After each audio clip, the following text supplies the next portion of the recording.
السلام علیکم۔ اردو صفحہ میں خوش آمدید۔ حاملہ عورت کے روزہ رکھنے کے بارے میں جو شریعت میں حکم ہے، اس کی تفصیلات درج ذیل ہیں۔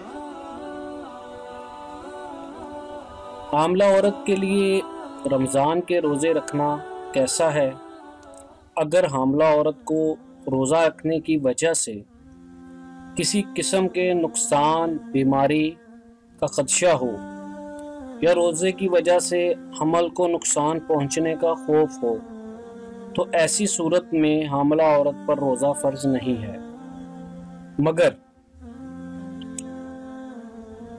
کیونکہ وہ حمل کی وجہ سے روزہ نہیں رکھے گی اور بعد میں وہ اس روزے کی قضا بھی کرے گی، اور حاملہ کو یہ رخصت بھی دی گئی ہے کہ ایسی حالت میں وہ روزہ نہ رکھے، یعنی کہ شریعت میں اجازت ہے کہ وہ روزہ نہ رکھے، کیونکہ وہ حاملہ ہونے کی صورت میں مریض کے درجے میں آتی ہے۔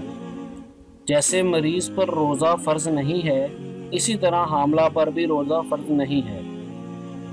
بعد میں جتنے روزے اس کے قضا ہوئے ہیں وہ ویسے ہی رکھے گی جیسے ایک مریض رکھتا ہے۔ نیچے موجود مزید اچھی ویڈیوز بھی آپ دیکھیں اور نیچے سبسکرائب کا بٹن بھی دبا دیں، اور ہمارا چینل اردو صفحہ اور فیس بک پیج اردو صفحہ وزٹ کرتے رہیں۔ بہت بہت شکریہ۔